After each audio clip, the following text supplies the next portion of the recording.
আসসালামু আলাইকুম, স্বাগত জানাচ্ছি আরটিভি রাতের সংবাদে। আপনাদের সঙ্গে থাকছি আমি রিদওয়ানা বিনতে জলিল। কোটা আন্দোলনের নামে যারা ঢাকা সহ সারা দেশে ধ্বংসযজ্ঞ চালিয়েছে, সেই নাশকতাকারীদেরই দেশের আনাচে কানাচে লুকিয়ে আছে, তাদের খুঁজে বের করতে জনগণের সহযোগিতা চাইলেন প্রধানমন্ত্রী শেখ হাসিনা। রামপুরায় ক্ষতিগ্রস্ত বিটিভি ভবন পরিদর্শন শেষে কথা বলেন প্রধানমন্ত্রী। লন্ডনে বসে তারেক রহমান প্রবাসীদের উস্কে দিয়েছে, এর ফলে সারা বিশ্বে বাংলাদেশের ভাবমূর্তি নষ্ট হয়েছে বলে মন্তব্য করেন শেখ হাসিনা। আতিকুর রহমানের রিপোর্ট।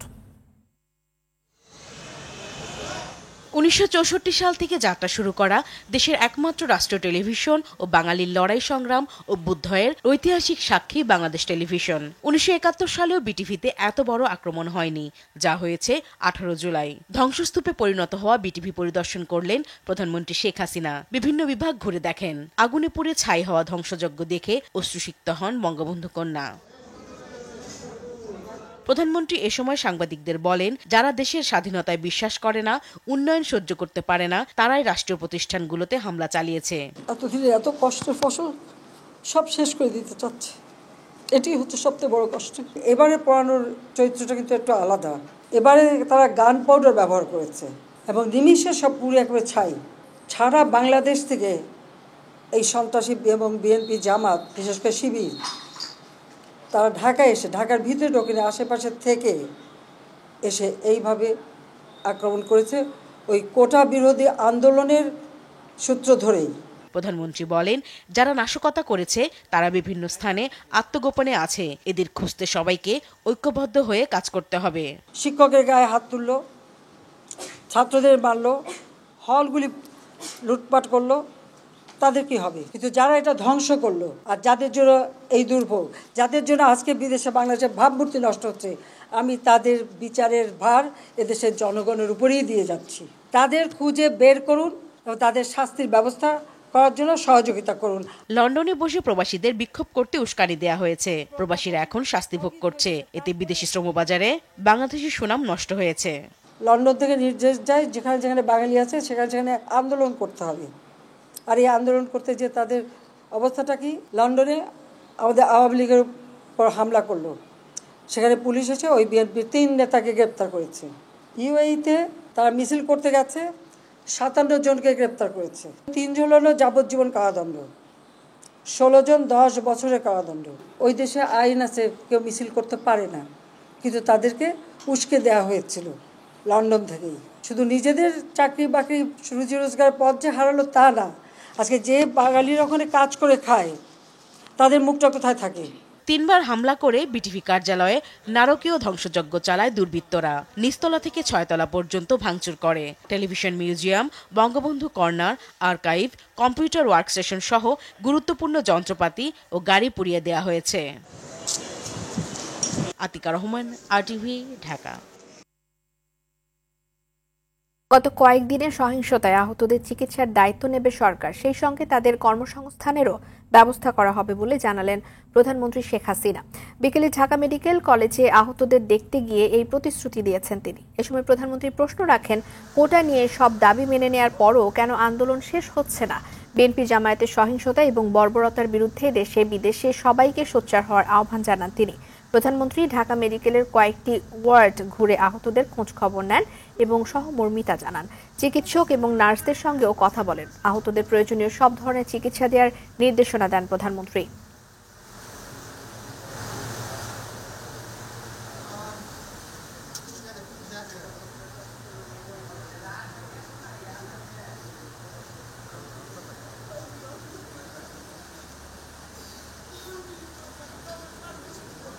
কারণ আমি নিজেই তো কতবার আমাকে মারার চেষ্টা করেছে, তারপরেও আমি সব কিছু ভুলে, সেই শোক ব্যথা, বাবা মা ভাই হারানোর শোক, নিজের উপর এত বড় আঘাত, সব কিছু মোকাবেলা করে আমি দেশের জন্য কাজ করে যাচ্ছিলাম যে মানুষ যেন ভালো থাকে। কিন্তু সেইখানে এমন একটা পরিস্থিতি সৃষ্টি করা আর তারপর এই মানুষগুলির উপর হামলা করা, মানুষের সেবা করার প্রতিষ্ঠানগুলি ধ্বংস করা, এর থেকে কষ্টের আর কিছু হয় না।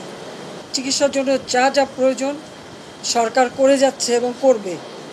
চিকিৎসা শেষে তাদেরকে অন্তত তাদের আয় রুজির ব্যবস্থা যাতে হয় সেটাও আমরা করব। দেশের মানুষ এবং আন্তর্জাতিক ক্ষেত্রেও সবাইকে আহ্বান করব, অপরাধী খুঁজে বের করে দিতে হবে এবং সকলে ঐক্যবদ্ধ হতে হবে এই বর্বরতার বিরুদ্ধে এই ধরনের জঘন্য ঘটনার বিরুদ্ধে। দেশের সাম্প্রতিক সহিংসতা এবং হত্যাকাণ্ডের সম্পূর্ণ দায় বিএনপি জামায়াতের, এমন মন্তব্য করে আওয়ামী লীগের সাধারণ সম্পাদক ওবায়দুল কাদের বলেন, আইন শৃঙ্খলা রক্ষাকারী বাহিনীর তদন্তে বিএনপি জামায়াতের নাশকতার তথ্য পাওয়া যাচ্ছে। শুক্রবার সকালে দলের সভাপতির ধানমন্ডির রাজনৈতিক কার্যালয়ে সংবাদ সম্মেলনে এ কথা জানিয়েছেন তিনি। আর প্রেস ক্লাবে অপর এক অনুষ্ঠানে পররাষ্ট্রমন্ত্রী বলেন, প্রতিটি ঘটনা তদন্ত করে প্রকৃত অপরাধীদের শাস্তি দেবে সরকার। মারুফ রেজা রিপোর্ট। আওয়ামী লীগ সভাপতির ধানমন্ডির রাজনৈতিক কার্যালয়ে সমসাময়িক বিভিন্ন বিষয়ে সাংবাদিকদের সঙ্গে আলাপ করেন দলের সাধারণ সম্পাদক। বলেন, সাম্প্রতিক নাশকতার প্রাথমিক তদন্তে প্রমাণ হয় দেশ ও সরকারকে বেকায়দায় ফেলতেই শিক্ষার্থীদের আন্দোলনকে পুঁজি করে নৈরাজ্য চালিয়েছে জামায়াত বিএনপি। যে কায়দা নারকীয় হত্যাযজ্ঞ চালিয়েছে, সেই পাকিস্তানি ধারার রাজনীতিরই প্রেতাত্মা এখনো যারা আন্দোলনে ডাক দিয়ে যাচ্ছে, তাদের উদ্দেশ্য দেশকে ধ্বংস করা, দেশের অর্থনীতিকে আরো ধ্বংসের দিকে নিয়ে যাওয়া। ফের হামলার সংখ্যা এখনো কাটেনি মন্তব্য করে দেশবাসীকে সতর্ক থাকার পরামর্শ দেন ওবায়দুল কাদের। তারা আবারও বিভিন্নভাবে হামলা চালানো চেষ্টা করতে পারে। দেশের জনগণের প্রতি আহ্বান, যেখানেই এই অস্ত্রধারী ক্যাডারদের দেখবেন, তাদের তথ্য আইন শৃঙ্খলা রক্ষাকারী বাহিনীগুলোকে দিয়ে সহযোগিতা করবেন। এদিকে একই বিষয়ে জাতীয় প্রেস ক্লাবে আরেক অনুষ্ঠানে পররাষ্ট্রমন্ত্রী ডক্টর হাসান মাহমুদ বলেন, প্রতিটি ঘটনা তদন্ত করে প্রকৃত অপরাধীদের শাস্তি দেবে সরকার। বিএনপি জামাত অগ্নিসন্ত্রাসী দেশবিরোধী অপশক্তি জঙ্গি গোষ্ঠীকে সুযোগ কারা করে দিয়েছে, সেই প্রশ্ন আজকে দেখা দিয়েছে। যদি একটু ধৈর্য ধরা হতো, তাহলে তো এই বিএনপি জামাত জঙ্গি গোষ্ঠী দেশবিরোধী অপশক্তি তারা এই সুযোগটা পেত না। ছাত্র নেতাদেরও খোঁজ নেওয়া দরকার, তাদের মধ্যে এই দেশবিরোধী অপশক্তি জঙ্গি গোষ্ঠীর কোনো এজেন্ট ঢুকেছে কিনা। মারুফ রেজা, RTV, ঢাকা। এদিকে আওয়ামী লীগের সাংগঠনিক শক্তি বাড়াতে ঢাকা মহানগর উত্তর আওয়ামী লীগের উদ্যোগে সমন্বয় সভা হয়েছে। শুক্রবার বিকেলে ঢাকা জেলা আওয়ামী লীগের কার্যালয়ে এই সভা হয়। এ সময় বক্তারা বলেন, কোটা সংস্কার আন্দোলনকে ইস্যু করে স্বাধীনতা বিরোধী শক্তি দেশে সহিংসতা চালিয়েছে। তাদের বিরুদ্ধে ঐক্যবদ্ধভাবে প্রতিরোধ গড়ে তোলার আহ্বান জানান বক্তারা। ঢাকা মহানগর উত্তর আওয়ামী লীগের প্রতিটি থানা, ওয়ার্ড এবং সব ইউনিটের নেতাকর্মীরা এ সময় উপস্থিত ছিলেন।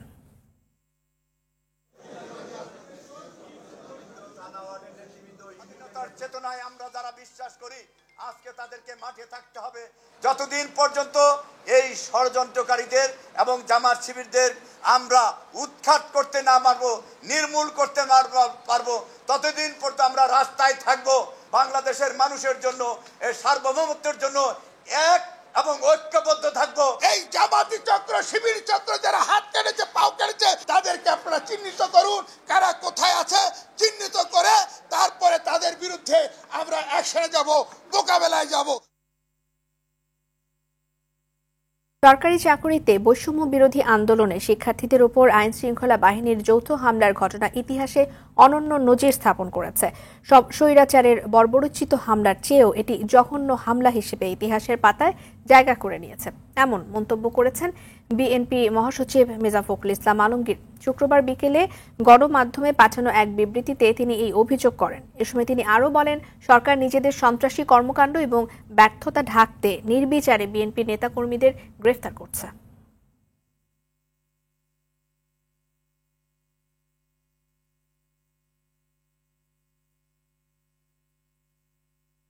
র্যাব শিক্ষার্থীদের লক্ষ্য করে হেলিকপ্টার থেকে গুলি করেছে এমন খবর সম্পূর্ণ ভিত্তিহীন এবং গুজব বলে দাবি করেন র্যাবের মুখপাত্র লেফটেন্যান্ট কর্নেল মুনিম ফেরদৌস।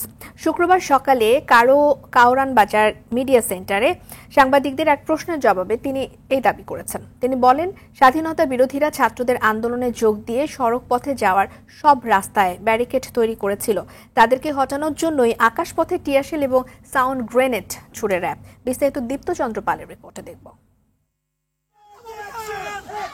কোটা সংস্কারের দাবিতে শুরু হওয়া শান্তিপূর্ণ আন্দোলন রূপ নিয়েছিল রণক্ষেত্রে। স্বাধীনতা বিরোধীরা ছাত্রদের আন্দোলনে যোগ দিয়ে শুরু করে রাজধানী সহ সারা দেশে সহিংসতা। এই সহিংসতা থেকে জানমালের রক্ষায় মাঠে তৎপরতা বাড়ায় আইনশৃঙ্খলা বাহিনী। ছাত্রদের মধ্যে অনুপ্রবেশকারীরা এক পর্যায়ে সড়ক পথে যাওয়ার সব রাস্তা ব্যারিকেড দিয়ে দেয়। তখনই জানমাল রক্ষায় হেলিকপ্টার নিয়ে পরিস্থিতি নিয়ন্ত্রণে আনার চেষ্টা চালায় বলে দাবি করে র্যাব। ছোট ছোট বাচ্চাদেরকে মানব ঢাল হিসাবে সামনে দাঁড় করিয়ে দেওয়া হয়েছিল এবং ভূমিতে যারা ছিল বিভিন্ন পয়েন্টে যে সকল আইন শৃঙ্খলা রক্ষাকারী বাহিনী ছিল তারা যদি সম্মুখভাবে তারা যদি অগ্রসর হতো সেখানে বাচ্চাদের অনেক ক্ষতি হয়ে যেত এবং তাদের এই জানমালের ক্ষতি এবং তাদেরকে ছত্রভঙ্গ করার জন্য এবং তাদেরকে যাতে এবং সাধারণ মানুষের জানমালের ক্ষয়ক্ষতি এড়ানোর জন্যই মূলত হেলিকপ্টার থেকে টিয়ার শেল এবং সাউন্ড গ্রেনেডের মাধ্যমে তাদেরকে ছত্রভঙ্গ করা হয়। র্যাবের মুখপাত্রর দাবি, দুর্বৃত্তদের ছত্রভঙ্গ করতে আকাশপথে গুলি নয়, টিয়ার শেল, গ্যাস ও সাউন্ড গ্রেনেড ছোড়া হয়েছিল। এটা সম্পূর্ণভাবে মিথ্যা কথা এবং সম্পূর্ণভাবে একটা প্রোপাগান্ডা। হেলিকপ্টার থেকে কোনো ধরনের কোনো গুলি চালানো হয়নি। এই গুজব থেকে আমাদের সবাইকে সাবধান থাকতে হবে। যেখানে আমরা দেখতে পেলাম যে আমাদের একটা সাধারণ শিক্ষার্থীদের একটা আন্দোলনকে ব্যবহার করে কিছু ব্যক্তি তাদের রাজনৈতিক স্বার্থ হাসিলের জন্য তারা কিন্তু এই কাজগুলি করেছে। যারা মিথ্যা অপপ্রচার চালাচ্ছে তাদের বিরুদ্ধে ব্যবস্থা নেয়ার কথা জানান র্যাবের মুখপাত্র লেফটেন্যান্ট কর্নেল মুনিম ফেরদৌস। আমাদের র্যাবের শতাধিক সদস্য। দীপ্তচন্দ্র পাল, RTV, ঢাকা। দীর্ঘ 9 ঘন্টা শিথিল থাকার পর আবারও কারফিউ বহাল হয়েছে রাজধানী ঢাকা সহ আশেপাশের জেলায়। শুক্রবার ঢাকা, নারায়ণগঞ্জ, নরসিংদী এবং গাজীপুরে সকাল 8টা থেকে বিকেল 5টা পর্যন্ত 9 ঘন্টা কারফিউ শিথিল ছিল। আগামীকালও একই সময়ে কারফিউ শিথিল থাকবে। এদিকে আজ রাজধানীতে গত কয়েকদিনের তুলনায় গণপরিবহনের সংখ্যা বেড়েছে। ক্রমেই স্বাভাবিক হয়ে আসছে সাধারণ মানুষের জীবনযাপনও। তবে ছুটির দিন থাকায় রাজধানীর সড়কে মানুষের যাতায়াত কম ছিল। এদিকে 5টার পরও জরুরি প্রয়োজনে রাস্তায় বের হচ্ছেন লোকজন। তাদের প্রত্যাশা দ্রুতই তুলে নেওয়া হবে কারফিউ।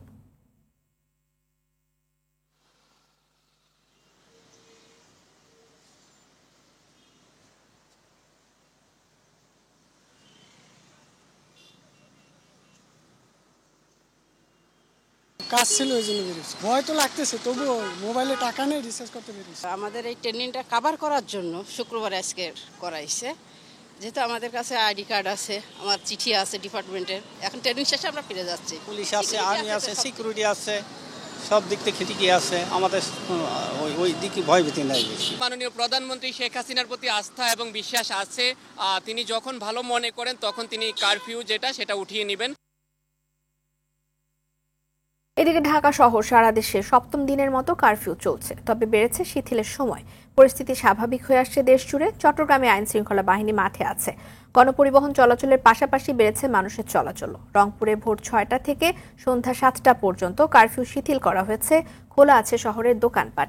রাজশাহীতে চলাচল করছে দূরপাল্লার যানবাহন। পরিস্থিতি স্বাভাবিক হয়ে আসছে খুলনায়। জেলা প্রশাসকের ঘোষণা অনুযায়ী মেহেরপুরে ভোর 6টা থেকে রাত 9টা পর্যন্ত কারফিউ শিথিল রয়েছে। ময়মনসিংহে 2 দিন ধরে সকাল 8টা থেকে সন্ধ্যা 6টা পর্যন্ত কারফিউ শিথিল করায় জনজীবন স্বাভাবিক হয়ে এসেছে। বরিশালে হাটবাজার এবং সড়কে মানুষের চলাচল বেড়েছে। এতে স্বস্তি ফিরে এসেছে জনমনে।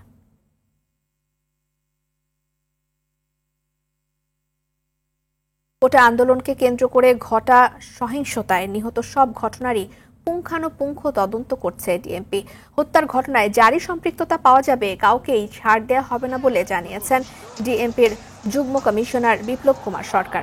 এরই মধ্যে রাজধানীর বিভিন্ন থানায় হত্যা মামলা সহ 209টি মামলা হয়েছে জানিয়ে পুলিশের এই কর্মকর্তা জানিয়েছেন, হত্যার পেছনে যারাই জড়িত থাকবেন তাদেরই শাস্তির মুখোমুখি করা হবে। রাজধানী থেকে 2300 সন্ত্রাসীকে গ্রেফতার করা হয়েছে বলেও জানান তিনি। তাদের দেয়া তথ্যের ভিত্তিতে বাকিদের গ্রেফতারে অভিযান চলছে। প্রায় 2300 সন্ত্রাসীকে কিন্তু আমরা গ্রেপ্তার করেছি। আমরা যখন জিজ্ঞাসাবাদ করছি তারা তখন আমাদেরকে জানিয়েছে এই প্ল্যানিংয়ের সঙ্গে কারা কারা জড়িত। মহাসচিব না কর্মী নাকি অন্য কোনো নেতা, আমাদের কাছে সেগুলো বিবেচ্য বিষয় নয়। আমাদের কাছে বিবেচ্য বিষয় হচ্ছে এই নাশকতার সঙ্গে যারা জড়িত সরাসরি এবং পিছন থেকে যারা মদত দিয়েছে, আর্থিকভাবে হোক মানসিকভাবে হোক, প্রত্যেককেই আইনের আওতায় আনা হবে। কোটা সংস্কার আন্দোলনের সময় রাজধানীর শনির আখড়া এবং রায়েরবাগ এলাকায় 2 পুলিশ সদস্যকে হত্যায় নেতৃত্ব দেন ডেমরা ছাত্র দলের আহ্বায়ক মাসুদ রানা। এমনটি দাবি করেছেন ঢাকা মহানগর পুলিশের অতিরিক্ত কমিশনার হারুনুর রশিদ। শুক্রবার সকালে রাজধানীর মিন্টো রোডে ডিবি কার্যালয়ে সংবাদ সম্মেলনে তিনি বলেন, রাজধানীর বিভিন্ন এলাকায় অভিযান চালিয়ে মাসুদ রানা সহ 6 জনকে গ্রেফতার করা হয়েছে। আন্দোলনকে কেন্দ্র করে বিএনপি জামায়াত চক্র পুলিশ সদস্যদের নির্মমভাবে পিটিয়ে হত্যা করেছে। জড়িতদের বেশিরভাগকেই গ্রেফতার করা হয়েছে বলেও জানিয়েছেন তিনি।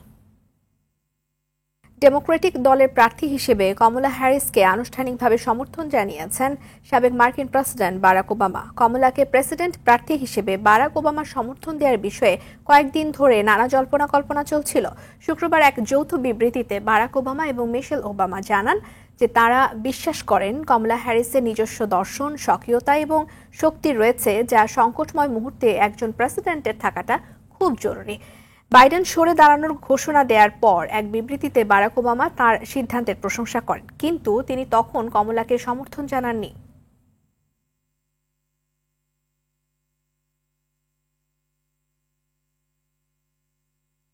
খেলার খবর, রাতে পর্দা উঠতে যাচ্ছে the greatest show on earth খ্যাত অলিম্পিকের মহাযজ্ঞের 33তম আসরের উদ্বোধনে এবার দেখা যাবে ব্যতিক্রমী সব আয়োজন। আইফেল টাওয়ার এবং সিন নদীকে কেন্দ্র করে থাকছে মূল আনুষ্ঠানিকতা। এবারই প্রথম মূল ভেন্যুর বাইরে খোলা জায়গায় হতে যাচ্ছে উদ্বোধনী অনুষ্ঠান, যেখানে সঙ্গীত পরিবেশনে কারা কারা থাকছেন তা জানা না গেলেও লেডি গাগার পারফর্ম করার সম্ভাবনা বেশি। এছাড়াও নৃত্য এবং ফরাসি সংস্কৃতি তুলে ধরতে থাকছে প্রায় ৩,০০০ সাংস্কৃতিক কর্মী। আসলে উদ্বোধন করবেন ফ্রান্সের প্রেসিডেন্ট ইমানুয়েল ম্যাক্রো। বিস্তারিত রাফি আমিনের রিপোর্টে। 1896 থেকে 2024 the greatest show on earth খ্যাত অলিম্পিকের 33তম আসর শুরুর অপেক্ষায়। বরণ করতে প্রস্তুত ফ্রান্সের প্যারিস।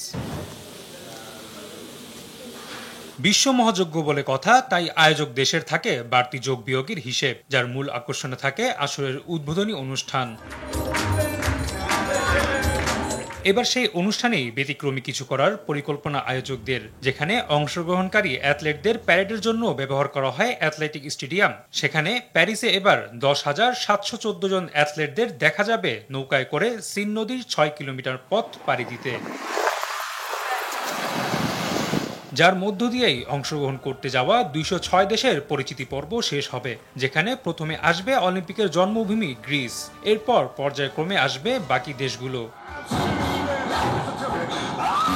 এরপর নাচে গানে উৎসব মুখর পরিবেশ তৈরি হবে সিন নদীর পারে। থাকবে চোখ ধাঁধানো আতশবাজির ব্যবস্থাও। এএফপির তথ্য অনুযায়ী এই অনুষ্ঠানটি মোট 12টি ভাগে ভাগ করা হবে, যেখানে মোট 3,000 নৃত্যশিল্পী, সঙ্গীত শিল্পী ও বিনোদন কর্মী অংশ নিবে। দৃষ্টিনন্দন এই অনুষ্ঠানটি প্রায় 5 লাখের বেশি দর্শক বিশেষভাবে তৈরি স্ট্যান্ডে বসে উপভোগ করতে পারবে।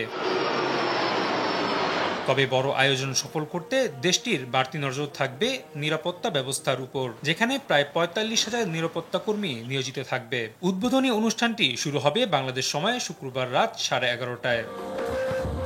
রাফি আমিন, RTV। এদিকে ফ্রান্সের রাজধানী প্যারিসে অলিম্পিক গেমসের উদ্বোধনী অনুষ্ঠান শুরুর মাত্র কয়েক ঘন্টা আগেই দেশটির দ্রুত গতির রেল নেটওয়ার্কে অগ্নিসংযোগ সহ হামলার ঘটনা ঘটেছে। এতে ক্ষতিগ্রস্ত হয়েছে 3 অঞ্চলের রেল লাইন, ফলে বন্ধ রাখতে হচ্ছে অনেকগুলো রেল চলাচলের পথ। ক্ষতিগ্রস্ত হওয়া রেল যোগাযোগ ব্যবস্থা মেরামতে অন্তত 1 সপ্তাহ লাগবে বলে জানিয়েছে দেশটির রাষ্ট্রীয় ট্রেন পরিচালনাকারী সংস্থা। ইমতিয়াজ আহমেদের রিপোর্ট। ফ্রান্সে কয়েক ঘন্টা পর শুরু হবে অলিম্পিক গেমসের উদ্বোধনী অনুষ্ঠান। এর আগেই অগ্নিসংযোগ সহ ভয়াবহ হামলার ঘটনা ঘটল দেশটির রেল নেটওয়ার্কে। এতে সবচেয়ে বেশি ক্ষয়ক্ষতি হয়েছে উচ্চগতির ট্রেন ও রেল লাইনগুলো। দেশটির রাষ্ট্রীয় ট্রেন পরিচালনাকারী সংস্থা SNCF বলছে, স্থানীয় সময় বৃহস্পতিবার রাতে রাজধানী প্যারিসের সঙ্গে সংযুক্ত বিভিন্ন রুটের রেল লাইন ও রেলগাড়ি লক্ষ্য করে হামলা চালায় নাশকতাকারীরা। হামলাকারীদের লক্ষ্যবস্তু ছিল উচ্চগতির ট্রেনগুলো। ফ্রান্সের আইনশৃঙ্খলা বাহিনীর তরফে বলা হয়, এটি বিচ্ছিন্ন কোনো ঘটনা নয়, বরং পূর্ব পরিকল্পিত সহিংসতা। অলিম্পিকের আসরকে বাধাগ্রস্ত করতেই এ ধরনের হামলা চালানো হয়েছে।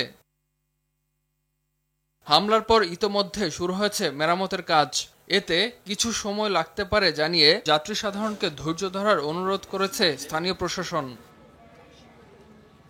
রেল নেটওয়ার্কে নাশকতার ঘটনার দায় এখনো পর্যন্ত কোনো ব্যক্তি বা গোষ্ঠী স্বীকার করেনি। ঘটনাকে অপরাধী তৎপরতা এবং ধ্বংসাত্মক ঘটনা বলে উল্লেখ করেছেন দেশটির পরিবহন মন্ত্রী এবং ক্রীড়ামন্ত্রী। হামলাকে নাশকতামূলক কাজ অভিহিত করে ফ্রান্সের প্রধানমন্ত্রী বলেছেন, ঘটনা সামাল দিতে আমরা প্রস্তুত এবং ঐক্যবদ্ধ।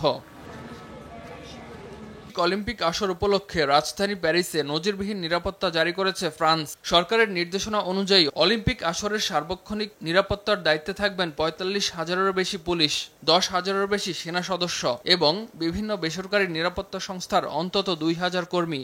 এবার অলিম্পিকে অংশ নিচ্ছে ৭,০০০ অ্যাথলেট এবং ৩ লাখ দর্শক। ইমতিয়াজ আহমেদ, RTV।